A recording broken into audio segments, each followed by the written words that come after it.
Atos 11. Os apóstolos e os irmãos de toda a Judéia ouviram falar que os gentios também haviam recebido a palavra de Deus. Assim, quando Pedro subiu a Jerusalém, os que eram do partido dos circuncisos o criticavam, dizendo: "Você entrou na casa de homens incircuncisos e comeu com eles." Pedro, então, começou a explicar-lhes exatamente como tudo havia acontecido. Eu estava na cidade de Jope orando, caindo em êxtase, tive uma visão. Vi algo parecido com um grande lençol sendo baixado do céu, preso pelas 4 pontas e que vinha até o lugar onde eu estava. Olhei para dentro dele e notei que havia ali quadrúpedes da terra, animais selvagens, répteis e aves do céu. Então ouvi uma voz que me dizia: "Levante-se, Pedro, mate e coma." Eu respondi: "De modo nenhum, Senhor. Nunca entrou em minha boca algo impuro ou imundo." A voz falou do céu segunda vez: "Não chame impuro ao que Deus purificou." Isso aconteceu 3 vezes, e então tudo foi recolhido ao céu. Na mesma hora chegaram à casa em que eu estava hospedado 3 homens que me haviam sido enviados de Cesareia. O Espírito me disse que não hesitasse em ir com eles. Estes 6 irmãos também foram comigo e entramos na casa de um certo homem. Ele nos contou como um anjo lhe tinha aparecido em sua casa e dissera: "Mande buscar em Jope a Simão, chamado Pedro. Ele lhe trará uma mensagem por meio da qual serão salvos você e todos os da sua casa." Quando comecei a falar, o Espírito Santo desceu sobre eles como sobre nós no princípio. Então me lembrei do que o Senhor tinha dito: "João batizou com água, mas vocês serão batizados com o Espírito Santo." Se, pois, Deus lhes deu o mesmo dom que nos tinha dado quando cremos no Senhor Jesus Cristo, quem era eu para pensar em opor-me a Deus? Ouvindo isso, não apresentaram mais objeções e louvaram a Deus, dizendo: "Então Deus concedeu arrependimento para a vida, até mesmo aos gentios." Os que tinham sido dispersos por causa da perseguição desencadeada com a morte de Estevão chegaram até a Fenícia, Chipre e Antioquia, anunciando a mensagem apenas aos judeus. Alguns deles, todavia, cipriotas e sirineus, foram a Antioquia e começaram a falar também aos gregos, contando-lhes as boas novas a respeito do Senhor Jesus. A mão do Senhor estava com eles, e muitos creram e se converteram ao Senhor.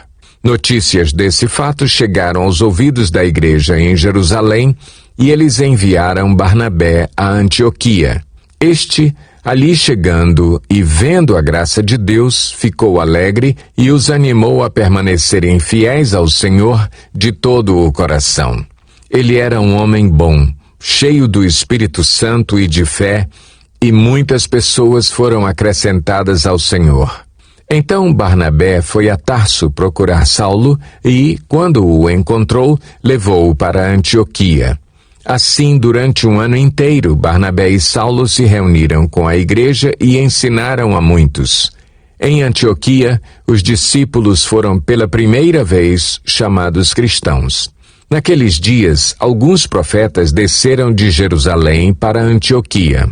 Um deles, Ágabo, levantou-se e pelo Espírito predisse que uma grande fome sobreviria a todo o mundo romano, o que aconteceu durante o reinado de Cláudio. Os discípulos, cada um segundo as suas possibilidades, decidiram providenciar ajuda para os irmãos que viviam na Judéia, e o fizeram, enviando suas ofertas aos presbíteros pelas mãos de Barnabé e Saulo. Atos 12. Nessa ocasião, o rei Herodes prendeu alguns que pertenciam à igreja com a intenção de maltratá-los e mandou matar à espada Tiago, irmão de João. Vendo que isso agradava aos judeus, prosseguiu, prendendo também Pedro durante a festa dos pães sem fermento. Tendo-o prendido, lançou-o no cárcere, entregando-o para ser guardado por 4 escoltas de 4 soldados cada uma. Herodes pretendia submetê-lo a julgamento público depois da Páscoa. Pedro então ficou detido na prisão, mas a igreja orava intensamente a Deus por ele. Na noite anterior ao dia em que Herodes iria submetê-lo a julgamento, Pedro estava dormindo entre 2 soldados, preso com 2 algemas, e sentinelas montavam guarda à entrada do cárcere. Repentinamente apareceu um anjo do Senhor e uma luz brilhou na cela. Ele tocou no lado de Pedro e o acordou. "Depressa, levante-se", disse ele. Então as algemas caíram dos punhos de Pedro. O anjo lhe disse: "Vista-se e calce as sandálias." E Pedro assim fez. Disse-lhe ainda o anjo: "Ponha a capa e siga-me." E, saindo Pedro, o seguiu, não sabendo que era real o que se fazia por meio do anjo. Tudo lhe parecia uma visão. Passaram a primeira e a segunda guarda e chegaram ao portão de ferro que dava para a cidade. Este se abriu por si mesmo para eles e passaram. Tendo saído, caminharam ao longo de uma rua e, de repente, o anjo o deixou. Então Pedro caiu em si e disse: "Agora sei, sem nenhuma dúvida, que o Senhor enviou o seu anjo e me libertou das mãos de Herodes e de tudo o que o povo judeu esperava."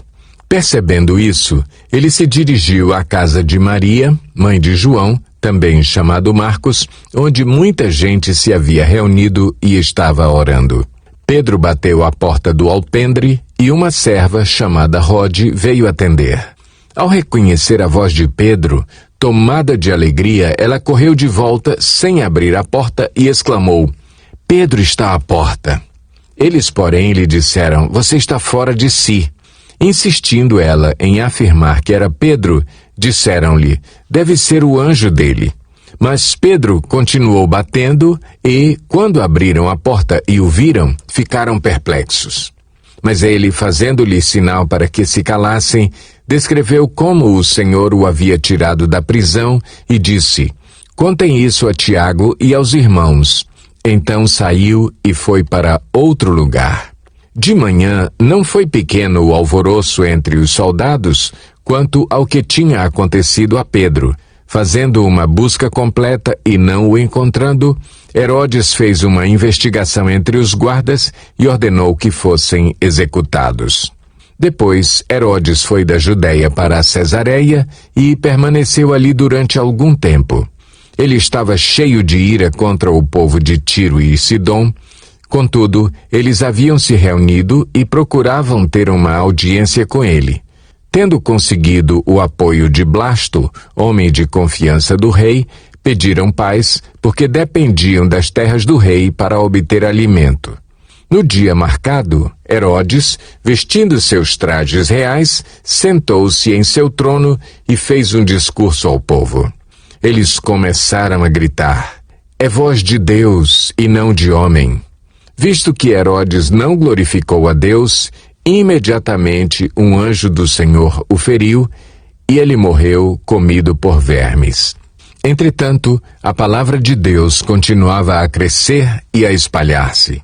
Tendo terminado sua missão, Barnabé e Saulo voltaram de Jerusalém, levando consigo João, também chamado Marcos.